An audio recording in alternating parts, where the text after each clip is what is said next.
చరిత్రలో ఎన్నడూ చూడని విలయం, ఒక్కసారిగా విరుచుకుపడిన జల ప్రళయం. సర్వం కోల్పోయి నిరాశ్రయులైన వందల కుటుంబాలు.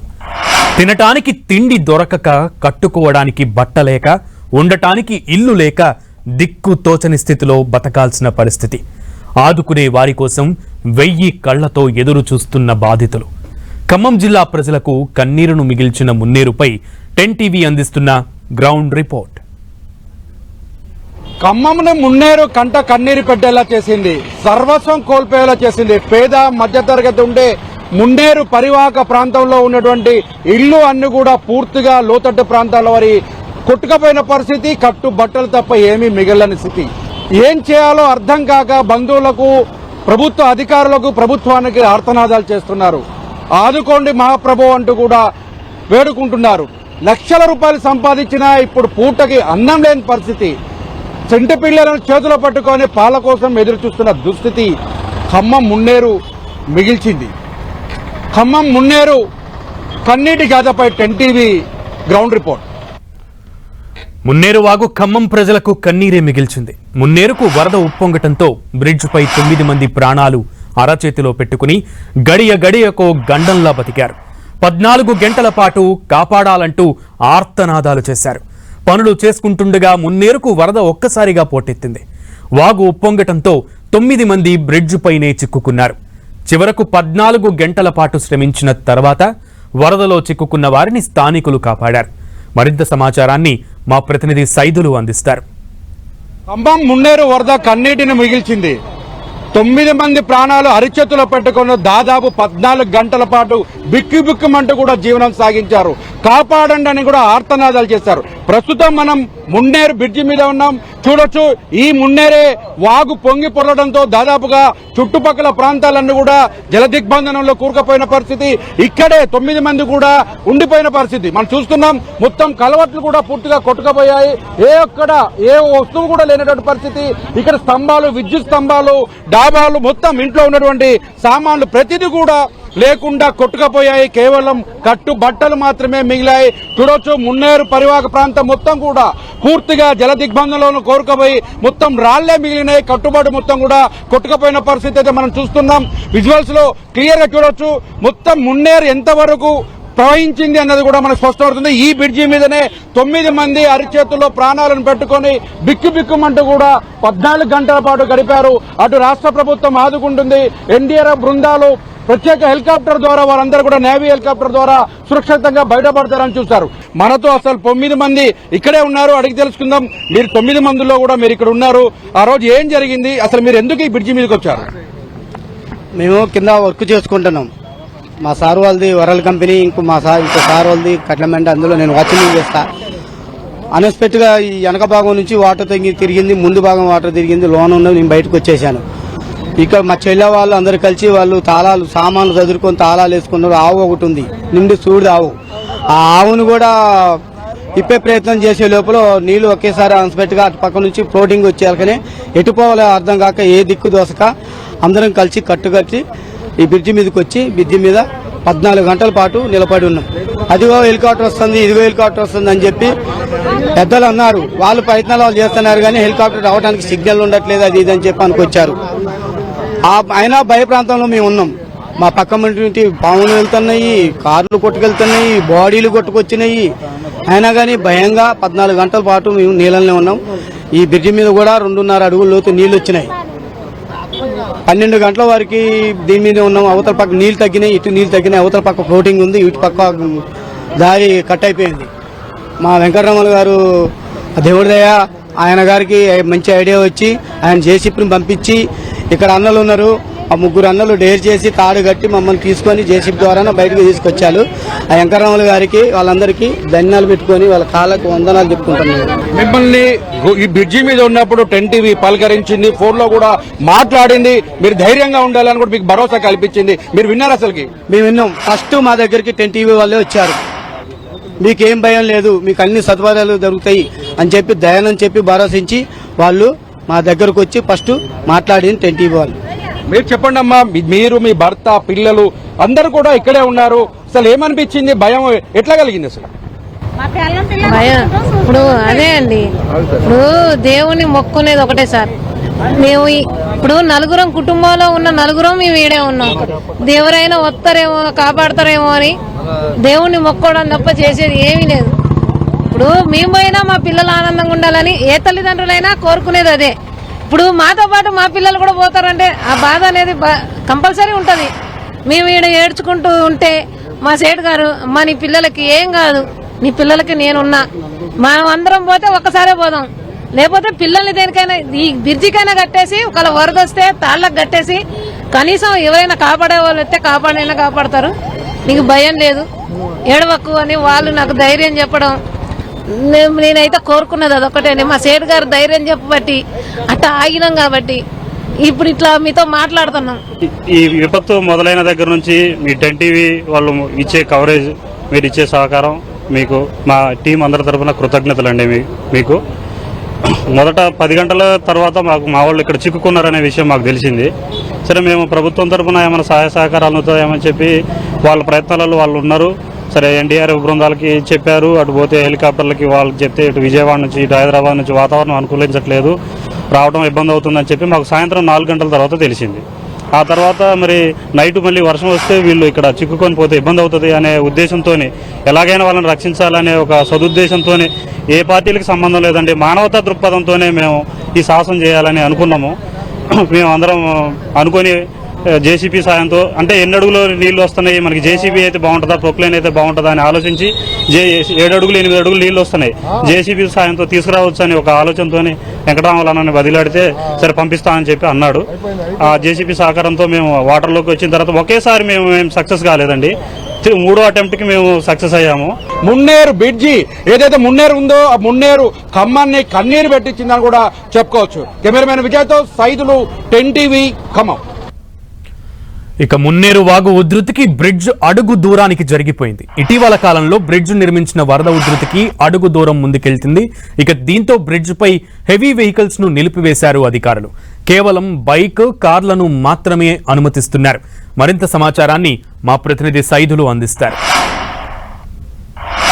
మున్నేరు బ్రిడ్జి వద్ద ఉన్న ఈ మున్నేరు బ్రిడ్జి వాగు ఉధృతికి దాదాపుగా అడుగు పూర్తిగా ముందుకు జరిగినటువంటి పరిస్థితి ఉంది. ఇది దాదాపుగా 10-15 ఏళ్ల క్రితం మాత్రమే నిర్మించినటువంటి బ్రిడ్జి. ఈ బ్రిడ్జికి సంబంధించి కూడా పూర్తిగా అడుగు మందం కూడా జరిగినటువంటి పరిస్థితి అయితే మనం చూడొచ్చు. 10 టీవీ ఎక్స్క్లూజివ్ గా అందిస్తున్నటువంటి విజువల్స్ లో మనం చూడొచ్చు. ఎందుకంటే ఇది పాత బ్రిడ్జికి సంబంధించినటువంటి అసలు బ్రిడ్జి ఇది పూర్తి స్థాయిలో ఉండేది. ఇక్కడ నుంచి అడుగు జరిగినటువంటి బ్రిడ్జి మొత్తం కూడా ముందుకు జరిగినటువంటి పరిస్థితి అయితే ఉంది. మొత్తం 6 పిల్లర్లకు సంబంధించి అటు 6 విభాగాలకు సంబంధించి కూడా పూర్తిగా బ్రిడ్జి కదలడంతో పాటు ఈ వెహికల్ మీద రావడానికి కూడా హెవీ వెహికల్స్ కూడా పూర్తిగా ఆపివేసిన పరిస్థితి ఉంది. మొత్తం చూడొచ్చు బ్రిడ్జి కదలడంతో ఒకసారిగా ఈ ప్రాంత వాసులంతా కూడా భయాందోళనకు గురవుతున్న పరిస్థితి కూడా ఉంది. ఎందుకంటే ఇది ఏ స్థాయిలో వరద ఉధృతి వస్తే ఈ బ్రిడ్జి ఇంత ముందుకు కదిలిందో మనకు అర్థమవుతున్న పరిస్థితి ఉంది. అడుగు దూరం పూర్తి స్థాయిలో కూడా కదిలిపోవడంతో పూర్తిగా గ్యాప్ కూడా మనకి స్పష్టంగా అర్థమవుతుంది. అసలు మొదట ఉన్నటువంటి బ్రిడ్జి ఇది, ఆ తర్వాత ముందుకు వరద ఉధృతితో ముందుకు కదిలినటువంటి బ్రిడ్జి ఇది. ఈ బ్రిడ్జికి సంబంధించి కూడా చూసుకున్నట్లే ఇటీవల కాలంలో నిర్మించిన బ్రిడ్జికి సంబంధించి కూడా కలిగింది. ఇంత ముందుకు వెళ్లాల్సిన పరిస్థితి వచ్చిందంటే ఇదే బ్రిడ్జి మీద 9 మంది కూడా ప్రాణాలను అరచేతిలో పెట్టుకొని బతుకు జీవుడు అంటూ కూడా క్షణక్షణం భయంగా బతికినటువంటి పరిస్థితి అవుతుంది. వారందరూ కూడా కాపాడేందుకు కూడా స్థానికులు చేశారు. అటువైపు ప్రభుత్వం నుంచి ఎన్డీఆర్ఎఫ్ బృందాలు కావచ్చు, మంత్రి తుమ్మల నాగేశ్వరరావు కూడా ఇక్కడే కూర్చొని వారిని కాపాడే ప్రయత్నంలో చాలా కీలకంగా ఆపరేషన్ కూడా చేసిన పరిస్థితి ఉంది. ఇటువైపు జేసీబీ సహకారంతో కూడా ముందుకు కదిలిన పరిస్థితి అయితే ఉంది. స్పష్టంగా మనకి బ్రిడ్జికి ప్రతిదీ కూడా అడుగు పూర్తిగా కదిలిన పరిస్థితి, మధ్యలో కూడా గ్యాప్ కూడా పెద్దగా వచ్చినటువంటి పరిస్థితి. ఎందుకంటే మామూలుగా దీనికి సంబంధించి కూడా స్ప్రింగ్ కు సంబంధించి కదలడానికి ఫ్రీగా ఉండడానికి కోసం ఏర్పాటు చేసిన స్ప్రింగ్ కూడా పూర్తిగా ముందుకెచ్చి గ్యాప్ రావడంతో ఈ ప్రాంతం అంతా కూడా ఈ వెహికల్స్ వెళ్లడానికి ఇబ్బందిగా మారే అవకాశం ఉంది. ఇప్పటికే మంత్రి తుమ్మల నాగేశ్వరరావు దీనిపైన స్పందించారు. దీనికి సంబంధించినట్టు కూడా పూర్తి స్థాయిలో కూడా సైంటిస్టులను అడిగి దీనికి సంబంధించిన ఎగ్జిక్యూటివ్ సైన్స్ మొత్తం కూడా ఆఫీసర్లతో మాట్లాడి దీనికి బ్రిడ్జికి సంబంధించి ఎలా దీన్ని సెట్ చేయాలి అన్న దాని మీద కూడా పూర్తిగా అధికారులతో చర్చించిన తర్వాత నిర్ణయం తీసుకుంటామని చెప్పారు. అప్పటి వరకు కూడా ఎక్కడ కూడా హెవీ వెహికల్స్ కూడా పైకి రావద్దని కూడా చెప్పారు. కేవలం ద్విచక్ర వాహనాలు, కార్లకు మాత్రమే అనుమతిస్తున్న పరిస్థితి అవుతుంది. సాహసోపేతమైనటువంటి వారందరి ప్రాణాలను కాపాడడంతో ఒక ఉత్కంఠకు తెరపడిందని కూడా చెప్పుకోవచ్చు. 9 మంది ప్రాణాలను కాపాడడంతో పాటు ఈ ప్రాంతానికి సంబంధించి అంటే ఇటు కోదాడ, విజయవాడకు సంబంధించి, ఖమ్మం సంబంధించినటువంటి ప్రధాన జాతీయ రహదారికి సంబంధించిన కనెక్టివిటీ బ్రిడ్జి కావడంతో ఈ బ్రిడ్జి కనుక పూర్తిగా కొట్టకపోతే మాత్రం కనెక్టివిటీ పూర్తి స్థాయిలో దెబ్బతినే అవకాశాలు కూడా స్పష్టంగా ఉన్నాయి. మున్నేరు వాగు ఉప్పొంగటంతో పరివాహక ప్రాంతాన్ని వరద ముంచెత్తింది. ఇళ్లలోకి వరద నీరు చేరటంతో బాధితులంతా బిక్కుమంటూ కాలం వెల్లదీస్తున్నారు. ఆదుకునేవారు లేక ఆపన్న హస్తాల కోసం ఆతృతగా ఎదురు చూస్తున్నారు. వరదలతో తీవ్రంగా నష్టపోయామని స్థానికులు ఆవేదన వ్యక్తం చేశారు. మరింత సమాచారాన్ని మా ప్రతినిధి సైదులు అందిస్తారు. మున్నేరు కన్నీటి వెదతో ప్రాంతం అంతా కూడా పరివాహక ప్రాంతం అంతా జల దిగ్బంధనంలో కూరుకుపోయింది. మనం చూస్తున్నాం, ఎటువైపు చూసినా ఎవరిని కదిలిచ్చినా కన్నీటి గాథలు వినిపిస్తున్నాయి. సర్వస్వం కోల్పోయి రోడ్డు మీద ఏం చేయాలో దిక్కుతోచని స్థితిలో కనిపిస్తున్నారు. ఉన్నటువంటి బట్టల్ని, సామాన్లను కడుక్కొని ఇంట్లో పెట్టుకునే ప్రయత్నం చేస్తున్నారు. కొంతమందికి ఇల్లు పూర్తిగా కొట్టుకుపోయిన పరిస్థితి ఉంది. మనతో మాట్లాడేందుకున్నారు. చెప్పండి, మీరు ఎంత నష్టం జరిగింది? మాకు దాదాపు 2 లక్షలు జరిగింది సార్. అన్ని పట్టుకుపోయినాయి. కూలర్లు, ఫ్రిడ్జ్లు, గోడలు కూలినాయి. వెనక ముందు బియ్యం బస్తాలు పోయినాయి. అన్ని ఏమి లేవు, కట్టుబట్టలతోనే ఉన్నాం మేము. ముసలి మాకు ఎవరు పెట్టేవాళ్ళు లేరు సారు. మేము ఎంత బతకాలి చెప్పు? ఒక్కరు కూడా రావట్లేదు సార్. ఇంత బజార్లు చూస్తానికి కూడా రావట్లేదు. గెలిపించేందుకు మేము కాంగ్రెస్ ఇలా ముందుగా చూసురా, తిన్నరా, తినలేదా, బతుకుతురా, బతకట్లేదని చెప్పు. 9 లక్షలు మాట్లాడుకోకుండా వెళ్ళిపోయింది. మరి రేపు ఎట్లా గెలిపిస్తాం మేము? ఇక చెప్పు. ఇంతవరకు వచ్చి ఒక్కరు కూడా బియ్యం ఉన్నాయా లేవా, వండుకుంటురా, తింటా లేదని అడగలేదు. వచ్చి బియ్యం బత్తాలు పోయినాయి, కట్టుబట్టలతో ఉన్నాం మేము. ఏమి లేకోకుండా నిరాధించడం అయిపోయినాం. మీరు చెప్పండి, ఇక్కడ ఎవరు పరామర్శించడానికి కానీ ఎవరు రాలేదా? మీకు పునరావాస కేంద్రాలకు వెళ్ళలేదా? ఉన్న వాస్తవం చెప్తాను. మాకు ప్రతి ఇంటికి కూడా 1,50,000, 2 లక్షల పైనే కానీ లోపలైతే లేదు. ఏ వ్యాపారం చేసుకొని బతికినా 1,50,000 పైన నష్టం. 1,50,000 నుంచి లోపలికి ఎవరికి నష్టం కాలే.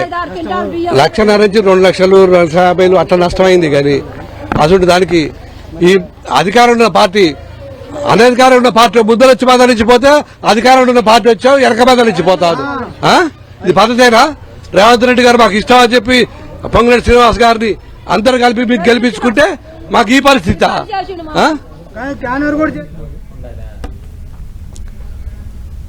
వరద బాధితులకు అన్ని విధాలుగా అండగా ఉంటామన్నారు మంత్రి తుమ్మల. బాధితులకు నిత్యావసర వస్తువులు అందిస్తున్నామన్నారు. త్వరలో ఖమ్మం జిల్లా మామూలు స్థితికి వస్తుందంటున్న తుమ్మలతో మా ప్రతినిధి సైదులు ఫేస్ టు ఫేస్. ప్రకృతి వైపరీత్యాలతో ఖమ్మం మున్నేరు కకలావికలం అయిపోయింది. ప్రభుత్వం సహాయక చర్యలు చేపడుతుంది. వ్యవసాయ శాఖ మంత్రి తుమ్మల నాగేశ్వరరావు ప్రాతినిధ్యం వహిస్తున్నారు. అయితే నష్టపోయినటువంటి వారందరికీ కూడా రాష్ట్ర ప్రభుత్వం నుంచి 10 కేజీల బియ్యం, నిత్యావసర వస్తువులతో పాటు బట్టలు కూడా పంపిణీ చేస్తున్న పరిస్థితి. మనతో మాట్లాడేందుకు తుమ్మల నాగేశ్వరరావు సార్, చెప్పండి, బాగా నష్టం జరిగింది. నిత్యావసర వస్తువులు ఎన్ని పంపిణీ చేస్తున్నారు, ఎన్ని గుర్తించారు? నిత్యావసర వస్తువులు ఎన్ని కుటుంబాలకి వరదలో ప్రభావితమైందో అన్ని కుటుంబాలకి పంచమని చెప్పాము. ఈ రోజు వరకు రిలీఫ్ క్యాంపుల్లో భోజనాలు పెట్టాము. ఇంకా అవసరమైతే రిలీఫ్ క్యాంపులు కంటిన్యూ అవుతాయి. వీలైనటువంటి వాళ్ళందరికీ కూడా ఈరోజు నిత్యావసర వస్తువులతో పాటు వాళ్ళకి అవసరమైనటువంటి బట్టలు కూడా ముఖ్యమంత్రి గారి ఆదేశానుసారం అందరికీ పంచడం జరిగింది. ఎక్కడా కూడా ఈ రోజుకి ఖమ్మం పట్టణం 90% శానిటేషన్ కూడా పూర్తయింది. విద్యుత్ శక్తిని పునరుద్ధరించాం. మంచినీళ్లు బ్రహ్మాండంగా వెళ్తున్నాయి. కాబట్టి ఇంకా ఎక్కడైనా వరదకి వచ్చినటువంటి తుక్కు దట్రా ఉంటే దాన్ని కంటిన్యూగా పరిశుభ్రంగా ఖమ్మం మళ్లీ అంటువ్యాధులకి ఏమాత్రం కూడా ఆస్కారం లేని స్థితిలో తయారు చేయమని చెప్పాం. అధికార యంత్రాంగం పూర్తిగా నిమగ్నమైంది. కాబట్టి ఖమ్మం పట్టణం ఈ రోజుకే రెస్టరేషన్ అయిపోయింది. ఇంకా పర్మనెంట్ రెస్టరేషన్ తోటి పాటు కంటిన్యూస్ ప్రాసెస్ లో ఉండే శానిటేషన్ కంటిన్యూ చేస్తారు. శానిటేషన్ సంబంధించి ఎంతమంది సిబ్బందిని ఉపయోగిస్తున్నారు? సుమారు 1000 మంది ఉన్నారు. కనీసం 100 ట్రాక్టర్లు ఉన్నాయి, 50-60 జేసీబీలు ఉన్నాయి, ఒక 70-80 వాటర్ ట్యాంకర్లు ఉన్నాయి, ఫైర్ ఇంజన్లు ఉన్నాయి, ఫైర్ డిపార్ట్మెంట్, అన్ని డిపార్ట్మెంట్లను కూడా మోహమ్మ చేశాం. ఎక్కడా కూడా ఈ పని కాలేదు అనేటటువంటి పరిస్థితి లేదు. నేను 4-5 రోజులు పడుతుంది అనుకున్న దాన్ని 2 రోజుల్లోనే కంప్లీట్ చేసినటువంటి జిల్లా యంత్రాంగానికి, రాజకీయ నాయకులకి, కార్యకర్తలకి, కార్పొరేటర్లకి, ప్రజలందరికీ కూడా ధన్యవాదాలు. మీకు అంతకంటే జ్వరాలు ప్రబలుతున్నాయి, వాటికి సంబంధించి హెల్త్ క్యాంపులు ఎన్ని నిర్వహిస్తాం? ఇంతవరకు లేదు. కంటిన్యూగా ఉన్నాయి. అన్ని డివిజన్లో హెల్త్ క్యాంపులు ఉన్నాయి, మొబైల్ టీమ్స్ కూడా ఉన్నాయి. కంటిన్యూ ఇంటింటికి తిరిగి టెస్ట్ చేయమని చెప్పాను. ఆరోగ్యానికి సంబంధించి అంటువ్యాధులు ప్రబలకుండా ఎన్ని జాగ్రత్తలు తీసుకోవాలో అన్ని జాగ్రత్తలు ఈ ప్రభుత్వం తీసుకుంటుంది. ఖమ్మం నగరం ప్రశాంతంగా ఎప్పుడు ఉండబోతుంది? ఇక 9 నెలల బట్టి ప్రశాంతంగానే ఉంటుంది. ఆరోగ్యంగా ఇప్పుడు ఈ రోజుకే నార్మల్సీ వచ్చింది. ఇంకా చిన్న ఎక్కడైనా మిగిలిపోతే కూడా ఇప్పుడే మీ ముందు అధికారులకు చెప్పాను. ప్రతి నిమిషం ఆరోగ్య విషయంలో గానీ, పరిశుభ్రత విషయంలో గానీ, మంచినీళ్లు, కరెంటు విషయంలో ఎక్కడా కూడా లోటుపాట్లు జరగకుండా చూస్తాం. మొత్తంగా చూసుకున్నట్లయితే వర్షాలకు సంబంధించినటువంటి నష్టపోయినటువంటి ఇళ్లకి అన్నిటిని కూడా తాము పూర్తి స్థాయిలో కూడా వారన్నిటికీ సహాయక చర్యలు చేపడుతున్నాం. మొత్తం శానిటేషన్ సంబంధించి కూడా ఖమ్మం నుంచి తో పాటు మిగతా వరంగల్, నల్గొండకు సంబంధించిన సిబ్బందిని కూడా పూర్తి స్థాయిలో వినియోగించుకుంటామని చెప్తున్నారు. దీనిలో సంబంధించి ఒక బ్లాంకెట్, అదేవిధంగా వాళ్ళు కట్టుకోవడానికి చీరలతో సహా కూడా ఇస్తున్న పరిస్థితి అయితే కనిపిస్తుంది. మొత్తంగా దీనికి సంబంధించినటువంటి నిత్యావసర వస్తువులకు సంబంధించి కూడా అటు 10 కేజీల రైస్, అదేవిధంగా నూనెలు, అవి మంచి నూనె ప్యాకెట్లు కూడా ఇస్తున్న పరిస్థితి అయితే ఉంది. మొత్తంగా దీనికి సంబంధించి ఎవరైతే ఎంతమంది అనే లబ్ధిదారులు కాదు, పూర్తిగా నష్టపోయినటువంటి వారి కుటుంబాలకు మాత్రం లాభం చేకూరాలి, నష్టపోయిన ప్రతి ఒక్కరిని ఆదుకోవాలని చెప్పేసి కూడా చెప్తున్న పరిస్థితి మనం చూడవచ్చు. చేనేత వస్త్ర జౌళి శాఖ నుంచి కూడా మొత్తం పూర్తిగా బ్లాంకెట్లు కూడా ఇస్తున్న పరిస్థితి అయితే ఉంది. ఓవరాల్ గా నిత్యావసర వస్తువులకు సంబంధించి ఒకసారి కాకపోతే రెండోసారి కూడా ఇవ్వడానికి ఎటువంటి ఇబ్బంది లేదని కూడా చెప్తున్నారు. అయితే ప్రభుత్వం ఇచ్చిన 10,000 రూపాయల డబ్బులకు సంబంధించి, ఆర్థిక సాయం సంబంధించి ప్రతి ఒక్కరికి అకౌంట్ లో రేపు నుంచి వేస్తామని చెప్తున్నారు. ఎటు చూసినా కన్నీటి వ్యధే. మున్నేరు మిగిల్చిన కన్నీరుతో ఖమ్మం జిల్లా ఇప్పుడిప్పుడే కోలుకుంటుంది. మున్నేరు వరదలతో తమకు శాశ్వత పరిష్కారం చూపించాలని స్థానికులు ప్రభుత్వాన్ని వేడుకుంటున్నారు. ప్రకృతి వైపరీత్యంతో మున్నేరు పరివాహక ప్రాంతాలకు సంబంధించి పూర్తిగా మదిర, ఖమ్మం, పాలేరు నియోజకవర్గాల్లో నెలకొన్నటువంటి విలియా తాండవంతో కట్టుబట్టలతో మిగిలిన నిరాశ్రయులు ఇప్పుడు ఈ ఇళ్లకు చేరుతున్నారు. ఇప్పుడిప్పుడే బంధువుల సహకారంతో కట్టుబట్టలతోనే ఉంటూ ఆర్తనాదాలతో ఎదురు చూస్తున్న పరిస్థితి. ఇప్పటికే ప్రభుత్వం 7,500 ఇళ్లు నేలమట్టమయ్యాయని గుర్తించింది. దాదాపు లక్షల ఎకరాల పంటలు పూర్తి స్థాయిలో కూడా ఎండిపోయాయని కూడా గుర్తించి ఇప్పటికే సహాయక చర్యలు చేపడుతున్నట్టు అధికారులు, IAS, IPS తో పాటు మంత్రులు కూడా ప్రత్యక్షంగా పాల్గొంటూ సహాయక చర్యలు చేపడుతూ బాధితులకు అండగా నిలిచే ప్రయత్నం అయితే చేస్తున్నారు. ఓవరాల్ గా చూసుకుంటే ప్రకృతి వైపరీత్య కన్నెర్రకు పూర్తి స్థాయిలో కూడా పేద ప్రజలు బలైపోయారని చెప్పుకోవచ్చు. కోలుకోవడానికి దాదాపు 4-5 ఏళ్లు పడుతుందని కూడా ఆవేదన వ్యక్తం చేస్తున్నారు. జీవితకాలం సంపాదించిన సంపాదన అంతా ఒక్కసారిగానే వరదల ముప్పుల్లో కొట్టుకుపోయిందని కన్నీరు మున్నీరుగా వెలిపిస్తున్నారు. కెమెరామెన్ విజయ్తో సైదులు, 10 TV, ఖమ్మం. ఇవి బులెటిన్ విశేషాలు. మరిన్ని అప్డేట్స్ కోసం స్టే ట్యూన్ టు 10 TV.